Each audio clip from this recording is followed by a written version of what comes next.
तो दिल्ली में बैठी हुई सत्ता को कि कुर्सी को हिला के रख देगा। और ये तो अभी ये कहिए एक तरह से ये तो अभी अंगड़ाई है, आगे और लड़ाई है। वक्फ कानून को लेकर के राष्ट्रीय जनता दल के सुप्रीमो पहले ही कह चुके हैं और कल तेजस्वी यादव ने कहा है कि किसी के बाप का हिंदुस्तान नहीं है। और इसी को लेकर के फैसल अली जो है वो कह रहे हैं कि हमारी सरकार बनेगी तो वक्फ कानून को जो है वो कचरे के डब्बा में फेंकने का काम करेंगे और हम अपने नेता के साथ खड़े हैं। जिस तरह से आज सर वक्फ कानून को लेकर के पटना के गांधी मैदान में जो कार्यक्रम हुआ, क्या ये मैसेज जाता है, क्या हुकूमत जो है इस मसले पर फिर से विचार करेगी, आपको लगता है? देखिए, कोई भी संवेदनशील सरकार अगर होगी तो बिल्कुल से अपनी आबादी का 14% लोगों को इग्नोर नहीं करेगी, उनको नजरअंदाज नहीं करेगी, उनकी भावनाओं को आहत नहीं करेगी। दूसरी बात ये समझ लीजिए कि जो आज वहां पे वक्फ बचाओ संविधान बचाओ रैली हुई, उसमें किस बात की मांग हो रही है? कोई असंवैधानिक या गैर संवैधानिक मांग तो हो नहीं रही है। हम लोगों का कहना और मांग ये है कि जो अधिकार हमको कॉन्स्टिट्यूशन के आर्टिकल 14, 15, 25, 26 में दिया गया है उसको हमको दिया जाए, उससे हमको वंचित नहीं किया जाए। आर्टिकल 15 में ये प्रावधान है कि धर्म के आधार पे, जाति के आधार पे, रंग के आधार पे किसी के साथ कोई भेदभाव नहीं किया जा सकता है।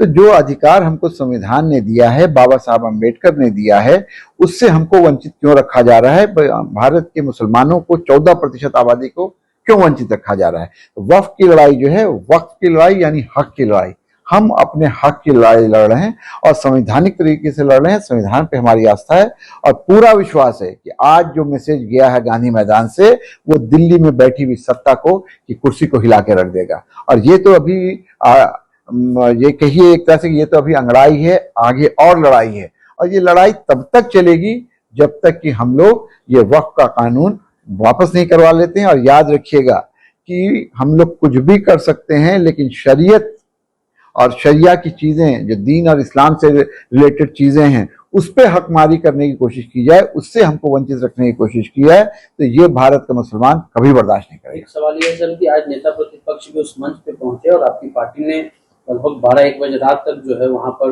वक्फ कानून के खिलाफ लोकसभा में वोट दिया था।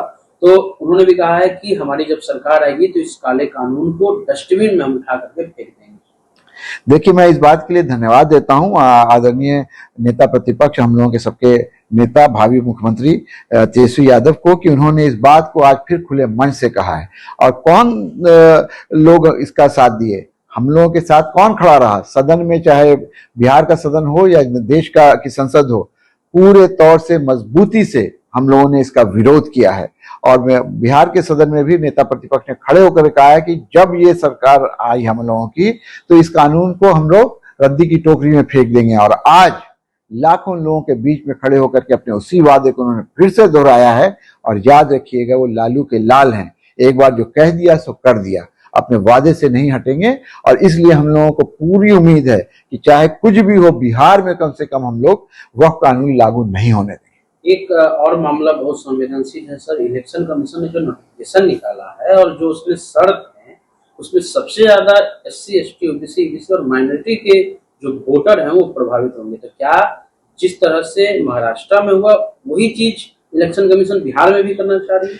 देखिए, इलेक्शन कमीशन की जो कार्रवाई हुई है और ये कहा गया है कि 1 जुलाई से लेकर 31 जुलाई तक नई वोटर लिस्ट आएगी, वो हताशा को दर्शाता है कि जो सरकार है केंद्र की, वो जान रही है कि बिहार में उसके लिए जीतना मुश्किल है।